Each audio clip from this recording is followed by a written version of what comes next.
جب انسان کی ہمت اور انجینئرنگ کی کاریگری اپنی حدوں کو چھونے لگتی ہے نا، تو جو چیز ناممکن لگتی ہے وہ حقیقت بن جاتی ہے۔ آج کے اس تجزیے میں ہم کچھ ایسے ہی حیرت انگیز انفراسٹرکچر پروجیکٹس کو دیکھیں گے جو انجینئرنگ اور انسانی عزم کی بالکل انتہا پر بنائے گئے ہیں۔ تو آئیے اس ناقابل یقین سفر کا آغاز کرتے ہیں۔ ذرا تصور کریں، ایک ایسی سڑک جہاں سٹیئرنگ ذرا سا بھی غلط گھوم جائے تو آپ سیدھا 164 فٹ گہری کھائی میں۔ کیا ایسی سڑک کو پار کرنے کی ہمت کی جا سکتی ہے؟ یہ کسی ایکشن فلم کا سین نہیں، بلکہ یہ وہ خطرناک حقیقت ہے جس کا سامنا دنیا میں ہزاروں لوگ ہر روز کرتے ہیں۔ یہ سوال ہمیں سیدھا اس صورتحال کے دل میں لے جاتا ہے جہاں زندگی اور موت کے بیچ بس ایک لمحے کا، ایک چھوٹی سی غلطی کا فاصلہ ہوتا ہے۔ تو آج ہم کہاں کہاں کا سفر کریں گے؟ سب سے پہلے ہم دیکھیں گے ان سڑکوں کو جو بالکل کنارے پر بنی ہیں، پھر یہ جانیں گے کہ ان مشکل حالات میں ایک نیا راستہ کیسے تراشا جاتا ہے۔ اس کے بعد ان تعمیرات کی مضبوطی کے پیچھے جو سائنس ہے اسے سمجھنے کی کوشش کریں گے۔ پھر اس بات پر غور کریں گے کہ یہ صرف ایک سڑک سے کہیں بڑھ کر کیوں ہے، اور آخر میں حفاظت کو یقینی بنانے والے بلو پرنٹ پر ایک نظر ڈالیں گے۔ تو آئیے اپنے سفر کے پہلے حصے کی طرف چلتے ہیں۔ دنیا بھر میں لاکھوں لوگوں کے لیے یہ خطرناک سڑکیں کوئی تفریح یا ایڈونچر نہیں، بلکہ ان کی روزمرہ کی زندگی کا ایک کڑوا سچ ہے، جہاں ہر سفر جان لیوا بھی ہو سکتا ہے۔ اور یہ مناظر اس حقیقت کی ہولناکی کو بالکل واضح کر دیتے ہیں۔ ڈیموکریٹک ریپبلک آف کانگو میں سڑکیں بارشوں میں سڑکیں نہیں رہتی، وہ کیچڑ کے دریا بن جاتی ہیں۔ نائجیریا میں لوگ ٹریفک کو چلتا رکھنے کے لیے اپنے ہاتھوں سے گڑھے بھرنے پر مجبور ہیں۔ مڈغاسکر میں سمندری طوفان آتے ہیں اور مہینوں کے لیے سڑکوں کا وجود ہی مٹا دیتے ہیں۔ کیمرون کی حالت دیکھیے، بھاری بھرکم ٹرک لکڑی کے بوسیدہ پلوں پر ایک ایک تختہ پھونک پھونک کر پار کرتے ہیں۔ ایتھوپیا میں بسیں بغیر کسی حفاظتی جنگلے کے بجری بھری خطرناک موڑوں سے گزرتی ہیں، اور صومالیہ میں راتوں رات ریت کے طوفان پوری کی پوری شاہراہوں کو اپنے اندر دفن کر دیتے ہیں۔ یہ جملہ آپ جانتے ہیں صورتحال کی سنگینی کو بالکل صحیح طریقے سے بیان کرتا ہے۔ ڈیموکریٹک ریپبلک آف کانگو میں اگر آپ اکیلے ہیں اور گاڑی خراب ہو جائے تو یہ صرف ایک پریشانی نہیں ہے، یہ ایک طرح سے موت کا پروانہ ہے۔ یہ سڑکیں محض راستے نہیں، یہ زندگی کی شریانیں ہیں، اور جب یہ بند ہوتی ہیں تو پوری کی پوری کمیونٹیز ہفتوں تک باقی دنیا سے کٹ جاتی ہیں۔ لیکن جہاں چیلنجز اتنے بڑے ہوں، وہیں انسانی ذہانت اور عزم بھی سامنے آتا ہے۔ تو اب ہم ان ناقابل یقین انجینئرنگ کے کمالات کو دیکھیں گے جو ان ناممکن نظر آنے والے علاقوں پر قابو پانے کے لیے کیے جا رہے ہیں۔ الجزائر کی خراطہ گھاٹی اس کی ایک بہترین مثال ہے۔ پرانی سڑک کیسی تھی؟ بالکل ایک چھری کی دھار جیسی پتلی، جو ایک سیدھی کھڑی چٹان کے ساتھ بس چمٹی ہوئی تھی۔ ہر طرف ٹوٹی ہوئی چٹانوں اور گرتے ہوئے پتھروں کا خطرہ، مطلب یہ راستہ زندگی اور موت کے درمیان لٹکا ہوا تھا۔ لیکن پھر انجینئرنگ نے یہاں وہ کر دکھایا جو ناممکن لگتا تھا۔ سیدھا چٹان کے اندر ایک نیا راستہ تراش دیا گیا، ایک ایسا راستہ جو نہ صرف چوڑا اور مستحکم ہے بلکہ مستقبل کے لیے بھی مکمل طور پر محفوظ ہے۔ تو سوال یہ ہے کہ آخر یہ کمال ہوا کیسے؟ یہ کوئی جادو نہیں تھا، یہ خالص انجینئرنگ تھی۔ سب سے پہلے بنیاد کو مضبوط کیا گیا۔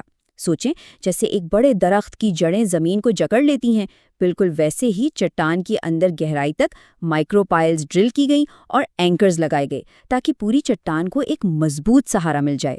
اس کے بعد ایک بہت بڑی دیوار کی طرح ریٹیننگ والز بنائی گئی تاکہ ڈھلوانے اپنی جگہ پر قائم رہیں۔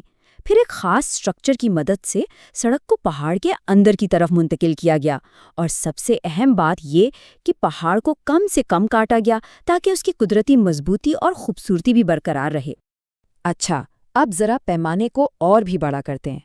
چین کی ہواجیانگ گھاٹی میں ایک بالکل نیا چیلنج سامنے تھا، زمین سے 2000 فٹ کی بلندی پر ایک پل بنانا، اور وہ بھی ایک ایسی جگہ پر جہاں شدید زلزلوں، طوفانی ہواؤں اور جما دینے والی سردی کا مسلسل مقابلہ کرنا تھا۔ یہ جو اتنی بڑی بڑی تعمیرات ہیں، یہ آخر ممکن کیسے ہوتی ہیں؟ ان کا راز ایک ایسے ہیرو میں چھپا ہے جسے ہم اکثر نظر انداز کر دیتے ہیں۔ آئیے اب اس مضبوطی کے پیچھے چھپی سائنس اور اس گمنام ہیرو یعنی کنکریٹ کی کہانی کو جانتے ہیں۔ شدید سرد موسم میں کنکریٹ کا ایک چھپا ہوا دشمن ہوتا ہے، اسے کہتے ہیں فریز تھا سائیکل۔ ہوتا یہ ہے کہ جب پانی کنکریٹ کے چھوٹے چھوٹے سوراخوں میں جاتا ہے پھر وہ جم جاتا ہے، اور جب پانی جمتا ہے تو وہ پھیلتا ہے۔ یہ پھیلاؤ اندر سے کنکریٹ میں چھوٹی چھوٹی دراڑیں پیدا کر دیتا ہے، اور آہستہ آہستہ اس کی پوری طاقت ختم ہو جاتی ہے۔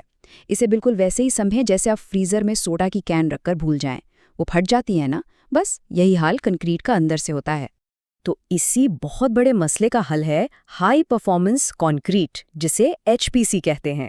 دیکھیں، عام کانکریٹ میں جو پیسٹ ہوتا ہے نا، وہ مسامدار یعنی سوراخوں والا ہوتا ہے، اور یہی اس کی سب سے کمزور کڑی ہے۔ لیکن HPC ایک مضبوط چٹان کی طرح ہوتا ہے جس میں پانی آسانی سے داخل نہیں ہو سکتا، اور اس میں ایک کمال کی صلاحیت ہوتی ہے، یہ خود کو ٹھیک بھی کر سکتا ہے۔ اس کی ساری طاقت پانی کی مقدار پر نہیں بلکہ ایک بہت ہی خاص کیمیائی تناسب پر منحصر ہوتی ہے، جسے کہتے ہیں لو واٹر بائنڈر ریشو۔ اب HPC کے راز سے پردہ اٹھاتے ہیں۔ اس کے پیچھے 3 بڑی وجوہات ہیں۔ پہلی چیز ہے سپر پلاسٹیسائزرز۔ یہ سمجھیں کہ یہ ایک جادوئی کیمیکل ہے جو کنکریٹ میں پانی ڈالے بغیر اسے زیادہ بہنے والا اور قابل استعمال بنا دیتا ہے۔ دوسری وجہ، جیسا کہ ہم نے بات کی، کم واٹر بائنڈر ریشیو ہے۔ کم پانی کا مطلب ہے کم سوراخ، اور اس کا نتیجہ یہ نکلتا ہے کہ کنکریٹ بہت زیادہ ٹھوس اور مضبوط بن جاتا ہے۔ اور تیسری اور سب سے دلچسپ چیز، انہائیڈریٹڈ سیمنٹ۔ یہ کیا ہے؟ یہ سمجھیں کہ کنکریٹ کے اندر کچھ سلیپنگ ایجنٹس یا سوئے ہوئے فوجی موجود ہیں۔ جیسے ہی کوئی دراڑ آتی ہے اور پانی دشمن کی طرح اندر گھستا ہے، یہ فوجی فوراً جاگ جاتے ہیں اور اس دراڑ کو بھر دیتے ہیں، خود بخود۔ اسی کو کہتے ہیں سیلف ہیلنگ۔ یہ جو انجینئرنگ کے بڑے بڑے کمالات ہیں، یہ صرف کانکریٹ اور سٹیل کے بے جان ڈھانچے نہیں ہیں۔ ان کا اصل مقصد کہیں زیادہ گہرا ہے، کہیں زیادہ انسانی ہے۔ اصل مقصد ہے لوگوں کو آپس میں جوڑنا اور ترقی کے نئے راستے کھولنا۔ اور اس کال میں اس کی پوری روح سمائی ہوئی ہے۔ ایک سڑک کسانوں کو خریداروں سے، مریضوں کو اسپتالوں سے اور بچوں کو اسکول سے جوڑتی ہے۔ تو یہ صرف انفراسٹرکچر نہیں، یہ زندگی کی لکیریں ہیں جو امید، تعلیم اور صحت کو ان جگہوں تک لے جاتی ہیں جہاں پہلے ان کا پہنچنا ناممکن تھا۔ اور یہ رابطہ، یہ کنیکشن ہمیشہ باہر سے نہیں آتا، کبھی کبھی یہ اندر سے ہی پیدا ہوتا ہے۔ اس کی بہترین مثال برکینا فاسو ہے۔ وہاں 42 کلومیٹر لمبی ایک سڑک بنائی گئی، اور اس میں کوئی غیر ملکی ٹھیکیدار شامل نہیں تھا۔ اسے صرف وہاں کے مقامی انجینئرز، فوجیوں اور ملک کے اپنے ساز و سامان سے بنایا گیا۔ یہ اس بات کا جیتا جاگتا ثبوت ہے کہ ترقی اندر سے بھی جنم لے سکتی ہے۔ اب ذرا نچلی سطح پر کمیونٹی لیول پر آتے ہیں۔ ایتھیوپیا اور روانڈا میں پیدل چلنے والوں کے لیے جو پل بنائے گئے وہ 2 مختلف کہانیوں کی طرح ہیں۔ ایتھیوپیا میں ڈیزائن زیادہ پیچیدہ تھا، جس میں ایڈجسٹیبل ٹاورز تھے اور مقامی مواد پر زیادہ زور دیا گیا۔ روانڈا میں ایک سادہ، کم خرچ اور معیاری ڈیزائن اپنایا گیا۔ دونوں طریقے الگ تھے، لیکن جو سبق ملا وہ ایک ہی تھا، اور وہ یہ تھا کہ دونوں ہی ملکوں میں جب مقامی لوگوں کو، کمیونٹی کو اس عمل میں شامل کیا گیا تو نتیجہ ہمیشہ بہتر نکلا، پل زیادہ کارآمد ثابت ہوئے۔ یہ بڑے بڑے منصوبے صرف تعمیراتی کارنامے نہیں ہوتے، یہ انتہائی محتاط منصوبہ بندی اور سیفٹی مینجمنٹ کا بھی نتیجہ ہوتے ہیں۔ تو آئیے دیکھتے ہیں کہ ان انتہائی مشکل حالات میں کام کرنے کے لیے منصوبہ بندی کیسے کی جاتی ہے۔ کوئی بھی کام شروع کرنے سے پہلے ہر ایک خطرے کی نشاندہی کرنا، اس کا اچھی طرح جائزہ لینا اور پھر اس سے نمٹنے کا منصوبہ بنانا ضروری ہے۔ یہ صرف کہنے کی بات نہیں بلکہ ان منصوبوں کی بنیاد ہے۔ خطرناک علاقوں میں تعمیر کے لیے باقاعدہ اصول و ضوابط موجود ہیں جو اس بات کو یقینی بناتے ہیں کہ ہر قدم احتیاط سے اٹھایا جائے، اور اس کے لیے ایک باقاعدہ چیک لسٹ ہوتی ہے، ایک اصولوں کی کتاب۔ سب سے پہلے تو یہ طے کیا جاتا ہے کہ کھڑی ڈھلوان کہتے کسے ہیں۔ عام طور پر 30% گریڈ یا اس سے زیادہ، یعنی اتنی ڈھلوان کہ اس پر سیدھا چلنا بھی ایک چیلنج ہو۔ پھر جگہ صاف کرنے سے پہلے اور بعد میں خطرات کا مکمل جائزہ لیا جاتا ہے۔ ہر سائٹ کے لیے ایک الگ مخصوص حفاظتی منصوبہ بنایا جاتا ہے۔ ڈھلوان کے اوپر اور نیچے تک محفوظ رسائی کا انتظام کیا جاتا ہے، اور شاید سب سے اہم، ایسی جگہوں پر جہاں پہنچنا مشکل ہو وہاں کسی بھی حادثے کی صورت میں فوری مدد پہنچانے کا ایک مکمل پروٹوکول تیار رکھا جاتا ہے، کیونکہ ان منصوبوں میں کارکنوں اور عوام کی حفاظت سب سے پہلی ترجیح ہوتی ہے۔ تو یہ منصوبے ایک وقت میں 1 کلومیٹر کے حساب سے دنیا کو جوڑ رہے ہیں۔ یہ ہمیں بتاتے ہیں کہ انجینئرنگ صرف سڑکیں اور پل نہیں بناتی، یہ امید بناتی ہے، مستقبل بناتی ہے۔ تو پھر آخر میں سوال یہ پیدا ہوتا ہے کہ ہم سب کو مل کر انسانیت کو اگلا کون سا ناممکن رابطہ قائم کرنا چاہیے؟